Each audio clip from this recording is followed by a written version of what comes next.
Almost 2 years ago, the collective QDF alliance, once an ominous force, officially surrendered after the fierce Battle of Triton. We've since rebranded it as the Battle for Humanity, for it truly was a battle not just for territory, but for the very essence of our shared humanity.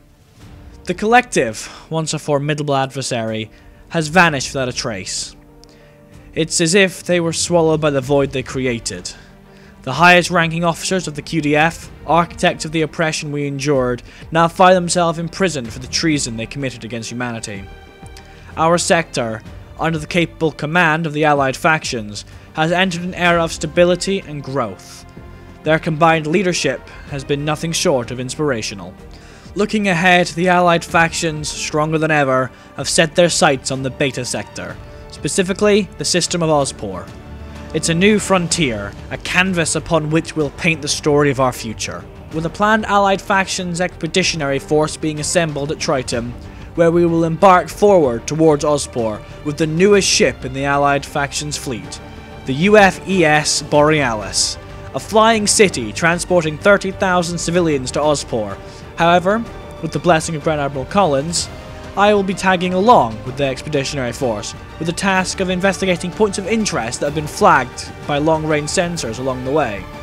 As I conclude this log, I can't help but feel a surge of regret. Though our sector may be prospering, it is built on the mountain of blood spilt by those who gave their lives to get us this far. Those who lay down their lives even though they were not required to. Those who could have stood by and weathered the storm but chose not to. Though we may like to think it is our actions that have led us here, we are wrong. It was their actions, their sacrifices, that have led us here. And those are not sacrifices we should ever forget. Fleet Admiral Darren Shepard, signing off.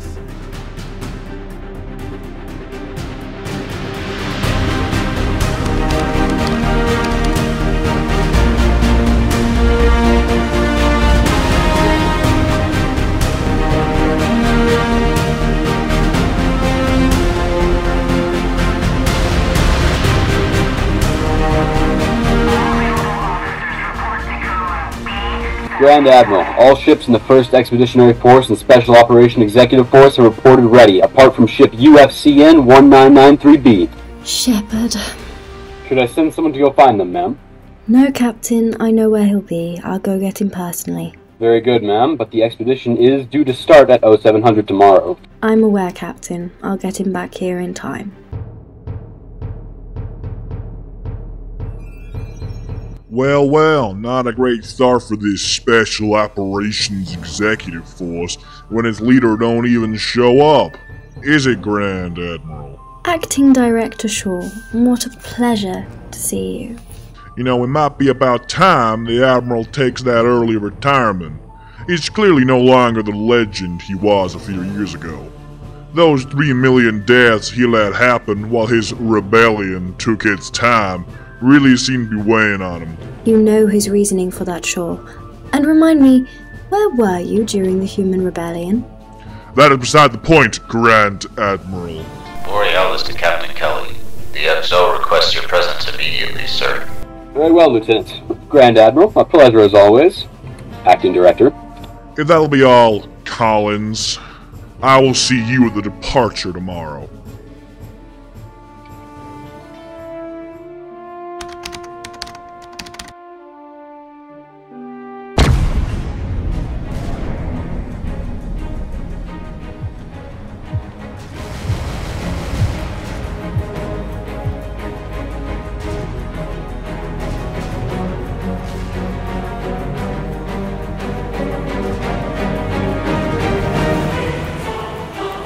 Admiral, pirate vessels are turning to fight. Good. Saves us some time. Target priority is the flagship. Prisoners are preferred but not required. Remember, this group blew up the Atlantic Voyager. They'll have no problem killing us.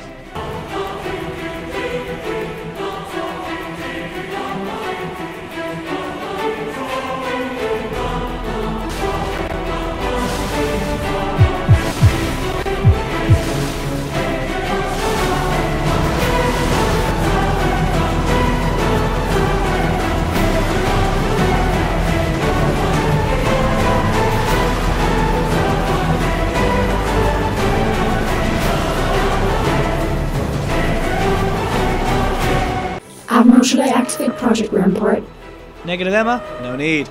Mr. Vendetta, hard left over. Let's show these pirates the broadside of a UFCN heavy cruiser.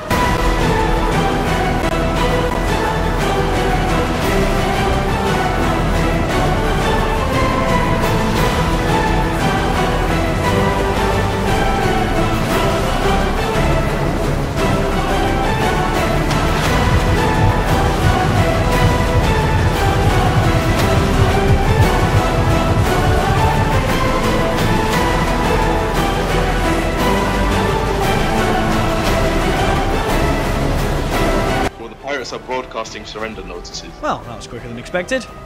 Maybe we can slip back before we're missed. Admiral FTL signature exiting lightspeed, reading as UFCN 2010A. Oh, shit.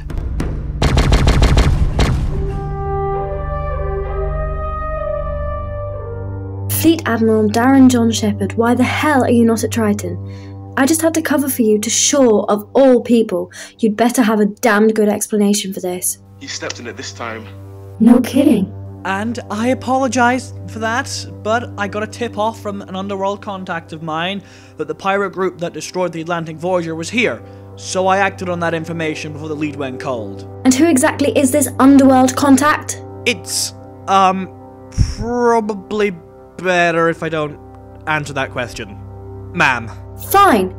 Get yourself and your ship back to Triton. You're supposed to be leading the Special Operations Executive Force, for Christ's sake, not chasing down pirates. Of course, Grand Admiral. We'll head there at once. You'd better. Now, I have to deal with these pirates. Not a word. Sir.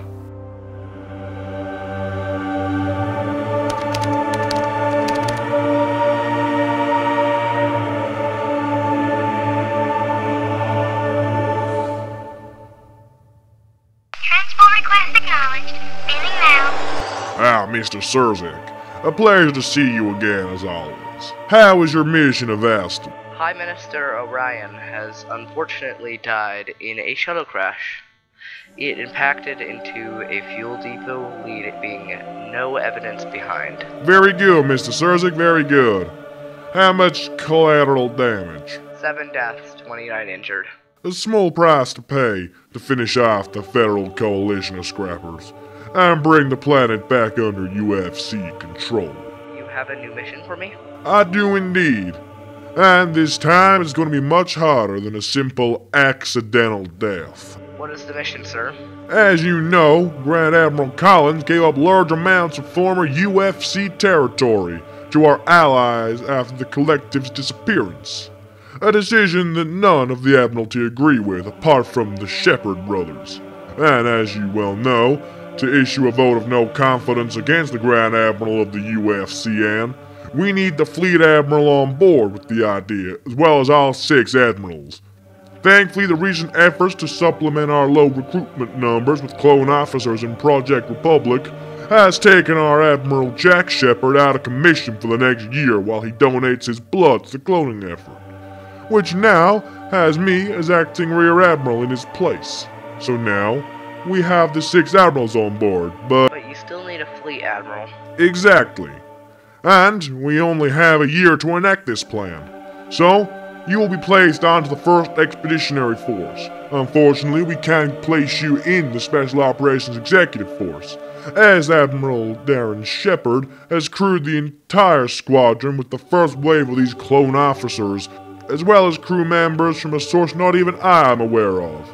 Not to mention his new abomination of an AI, Emma, would discover you too early. So, you'll be placed onto the UFCN Hellcat. It is your mission to get yourself aboard the Athena and kill Fleet Admiral Shepard in a discreet way. If you fail and are discovered, you will be labeled as one of Davis's loyalists and disavowed. This is a mission of utmost importance.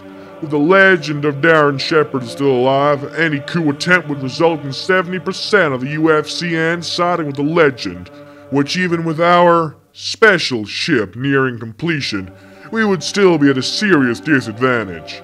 However, with the legend dead on our risky assignment that the Grand Admiral signed off on, well then the 70% is now on our side. Once we remove the Grand Admiral, we will recall our forces and declare war on the parasites that are occupying UFC territory, while their forces are still stuck in the Beta sector. I understand, Director. I will ensure it is done. Very good. Your new identity has been backstopped, and you are now a newly graduated private second class. Good luck, Mr. Surzik. Thank you, Director.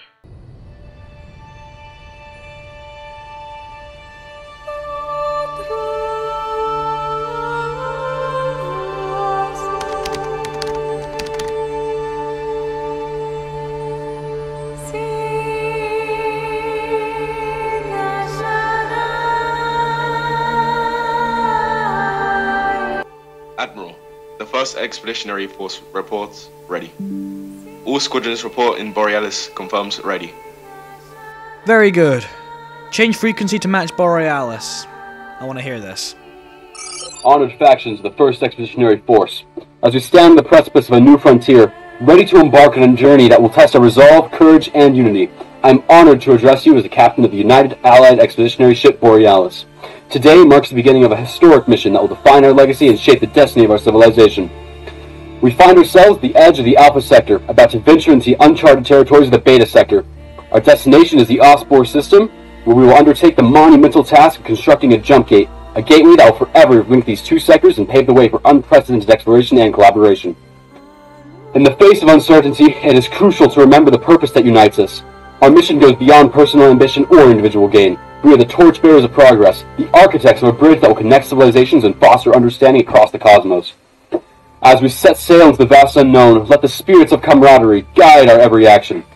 Each one of you, chosen for your skills, dedication, and unwavering commitment to the ideals of the 1st Expeditionary Force, plays an integral role in the success of this mission. We are a diverse team, representing the best our factions have to offer, and it is this diversity that will be our greatest strength. The journey ahead will not be easy. We will face challenges, encounter the unexpected, and navigate through the mysteries of space. But remember, it is precisely in these moments of adversity that we find the resilience within ourselves to overcome any obstacle. For the next 7 months, your ship will be your home, and your crew will be our family. Look out for one another, support your fellow explorers, and embrace the bonds that will sustain us through this odyssey. Upon reaching the Osborne system, we will dedicate 8 months to the construction of the jump gate. This is a task of unparalleled importance, as it opens the door to new horizons and beckons the promise of a brighter future. Our efforts will echo through the corridors of time, leaving an enduring mark on the tapestry of human achievement. So, my fellow pioneers, let us embark on this great journey with our heads held high, hearts full of purpose, and a steadfast determination to reach the Osborne system and build a bridge that will connect the sectors. Together we are the architects of possibilities, the creators of destiny. May the stars guide us, and may their collective spirit illuminate the darkness that lies ahead. Godspeed, 1st Expeditionary Force. Captain Matthew Kelly, signing off. You heard the man, Mr. Vendetta? Engage. All you